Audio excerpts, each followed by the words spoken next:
Know the top stories of the day. Understand the issues that matter. This is Manila Bulletin News on Web. Your quick rundown of top news in the country and around the world. Manila Bulletin, celebrating 120 years of timely stories and timeless truths. Be fully informed.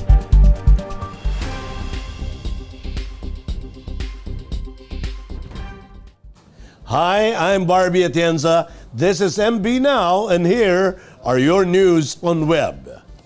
Senator Christopher Bongo on Friday assured that government would prioritize the inoculation of public utility drivers, including bus, jeepney, and tricycle drivers, in order to revive the hard-hit transportation sector and help jumpstart the economy. In an interview, Go explained that public utility drivers should be included in the priority list of essential workers as they have been hit hard by the pandemic and are experiencing a decline in income because of loss of livelihood.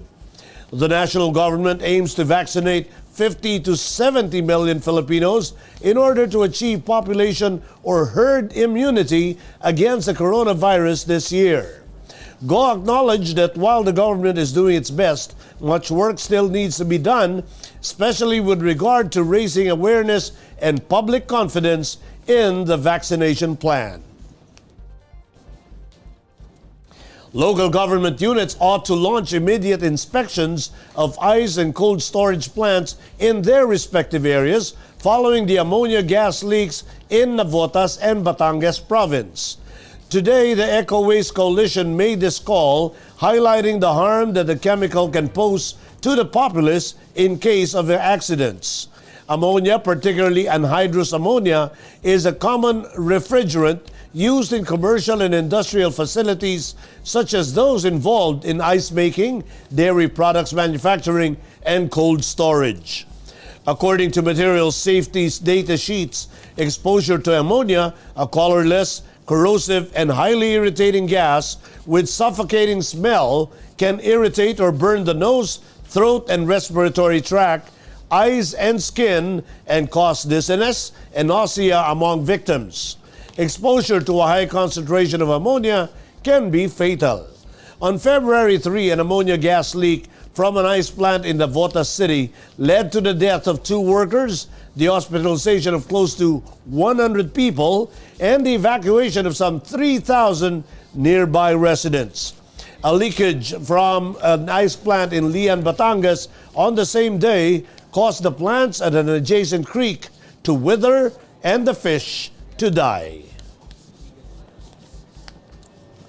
Construction for Metro Manila subway may start soon as a 74-ton cutter head of the first tunnel boring machine, or TBM, from Japan that will be used for the partial operability section of the Metro Manila subway has arrived in the country.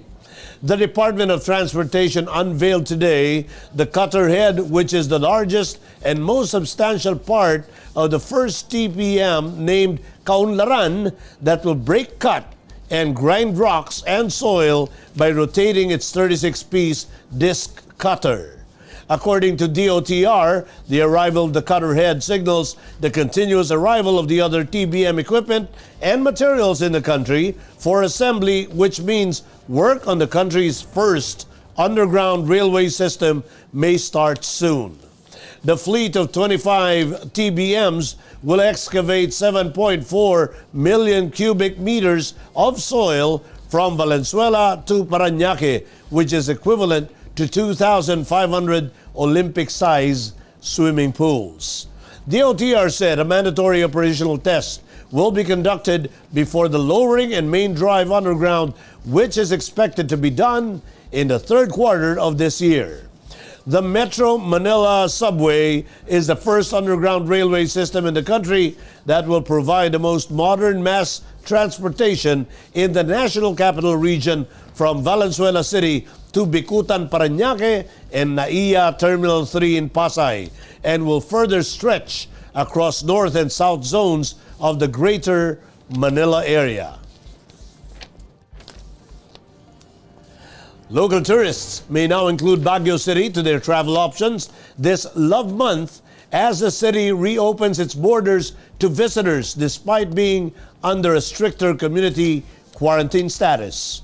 The Department of Tourism announced today that the Interagency Task Force on the Management of Emerging Infectious Diseases passed Resolution number 98, granting the request of the city government to resume hotel operations in consideration of the huge number of confirmed bookings for the month of February. Under the resolution, the government's pandemic task force permitted Baguio City hotels and other accommodation establishments to receive travelers for leisure purposes even while under GCQ classification. This is, of course, subject to its continued strict observance of health and safety protocols and contact tracing measures.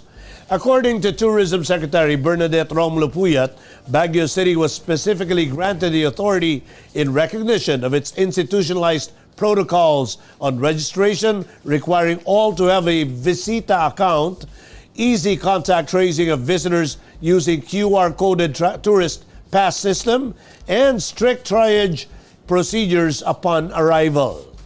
The DOT, for its part, will come up with guidelines for the accommodation of guests for leisure and travel or business purposes in areas under different levels of community quarantine. The entire Cordillera Administrative Region has been placed under a stricter quarantine status beginning February 1 in a bid to contain the increasing cases of coronavirus disease in the area and the detection of the new coronavirus variant. In Metro News, Pasay City to prioritize 130,000 residents in vaccine rollout. Mayor Isko set to approve face-to-face classes for other medical schools. And Archdiocese of Manila launches 500 years Mission Cross. More from this report. Over 130,000 residents will be prioritized in Pasay City once the mass vaccination commences, according to Pasay City Health Office. During the visit of the Coordinated Operations to Defeat the Epidemic or CODE team at the Pasay City Hall on Thursday, Pasay City Mayor M. Calixto Robiano also presented the Pasay City COVID-19 Vaccine Operations Manual called VACC to the Future, EMI or Enduring, Meaningful, and Invigorating. Robiano said that over 6,000 residents are targeted to be vaccinated per day in the city once mass vaccination begins. Pasay City will prioritize health workers, senior citizens, eligible indigent population, and uniformed personnel. Manila Mayor Francisco Escobar de Magoso on Friday assured that he will also approve the proposals of the universities to hold limited face-to-face classes for medical and allied health science programs. This after he approved the proposal of the University of Santo Tomas to conduct limited face-to-face classes for its medicine, medical technology, physical therapy, and nursing programs. De Magoso said the capital city has numerous universities that have medical and allied health science programs. The Manila Mayor said he trusts the university to implement measures to ensure the students' safety during face-to-face classes. UST said it will begin complying with the other requirements of CHED and the Interagency Task Force for the Management of Emerging Infectious Disease, IATF. The launch of the Archdiocese of Manila's local celebration of the 500 years of Christianity in the Philippines this Saturday, Feb 6, at the Manila Cathedral Intramuros will also be highlighted with the wearing of Mission Cross. The Archdiocese of Manila said the 500 years Mission Cross, which is the name of Jesus inscribed in Roman letters and ancient Bayanihan script intersecting, serves as a reminder of being Christians. The Mission Cross is now being sold in some parishes in the Archdiocese. Vice Rector of Manila Cathedral, Father Cali Pietre, emphasized the importance of missionary work, especially during this time of pandemic. A ceremonial giving and wearing of the Mission Cross will be held particularly for the invited mayors, representatives from different communities, and chosen pilgrimage churches of Archdiocese during the launch. Here are the top news in other parts of the country. Only emergency cases, special treatments accepted at Baguio's main hospital. Iloilo Province completes COVID-19 vaccine plan. And Catholic school in Davao to serve as COVID-19 vaccination site. Here are the details. The Baguio General Hospital and Medical Center, or BGHMC, have limited its services to emergency situations and special treatments as it urged the public to avail of teleconsultation. The advisory came after the GCQ declaration for the whole Cordillera Administrative Region that took effect on February 1 and after the Department of Health announced that the United Kingdom variant of the coronavirus disease has been detected in Mountain Province and La Trinidad, Benguet. In an advisory posted in the Public Information Office Baguio social media account, the issuance of a health pass will be temporarily limited to cancer patients undergoing chemotherapy and radiation therapy, hemodialysis and peritoneal dialysis patients, HIV and AIDS core team patients, and obstetrics patients with expected date of delivery this month. To assure that those needing medical help will still be attended to, the BGHMC also posted a tutorial video on how to avail of the teleconsultation messenger response assistance in their Facebook page. The local government of Iloilo Province has unveiled its long-term vaccine plan against coronavirus disease. This is after Iloilo Governor Arthur Defensor Jr. signed on Thursday, February 4, an executive order adopting the COVID-19 Vaccine Deployment and Immunization Plan 2021-2022.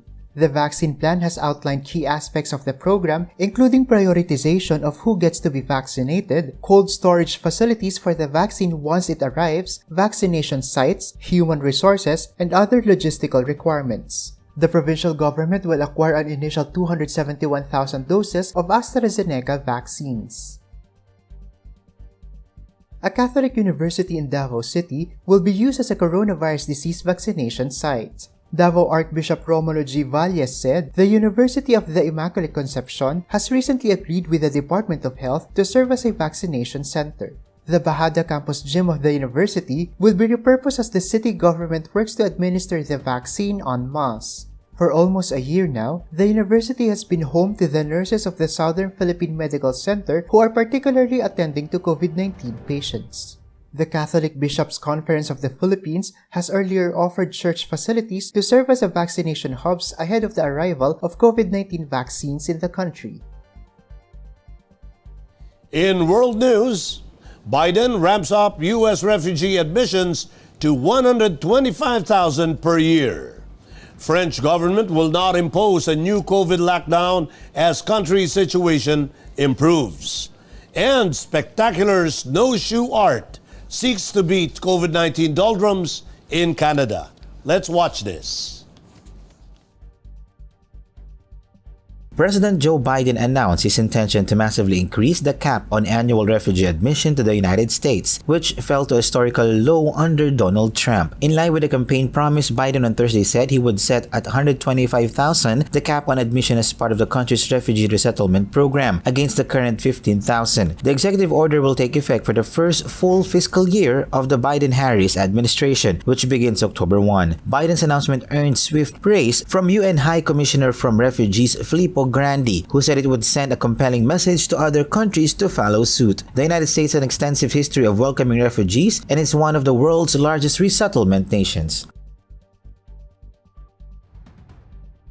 The French government said Thursday that it would hold off from imposing a new COVID lockdown as new infection numbers have stabilized and the vaccination rollout is accelerating. Prime Minister Jean Castex told a news conference that France's death rate throughout the second wave of infections was one of the lowest in Europe, thanks to the decision to tighten strengthens last month, including a 6 p.m. daily curfew. According to Castex, the potential advantages of third nationwide lockdown in the fight against the spread of coronavirus had to be weighed against its costs in economic, social, human, and sometimes even health terms. French vaccination centers will make an additional 1.7 million time slot available by the end of March. The government also reaffirmed the government's target of vaccinating everybody over 65 years old by the end of May and all adults by the end of summer. On a frozen lakes and snow-covered fields in Canada's wild, magnificent geometric formations have suddenly appeared, the work of a retired headmasters in shoe shows seeking to beat pandemic doldrums with art. Kim Amusen started last year and had so far made 20 snowshoe artworks in around the town of Shiber, Ontario, about 1,200 kilometers northwest of Toronto. The 60-year-old told AFP that he spends a lot of time tinkering with sketches in advance. According to him, once you've made a mark in the snow, you can't erase it, unlike drawing on a piece of paper. In entertainment, Samantha Bernardo of Palawan has been appointed to represent the Philippines in the Miss Grand International 2020 beauty pageant, which will be held in March. Bernardo, who stands 5 feet and 8.5 inches tall and has a degree in hospitality management from the Palawan State University. The Binibining Pilipinas Charities Incorporated said it is timely and significant to bring the war on hunger and health to Miss Grand International as Bernardo lends her voice to amplify these social issues. Prior to being appointed as the country's representative at the Miss Grand International 2020, Bernardo placed second runner-up at the Binibining Pilipinas beauty pageant both in 2018 and 2019. She is also the recipient of the Manila Bulletin Reader's Choice Award in the 2018 edition of the pageant. In sports, Alex Eala dug deep in surviving German qualifier Silvia Ambrosio to barge into the quarterfinals of the International Tennis Federation W15 Manacor in Spain early Friday.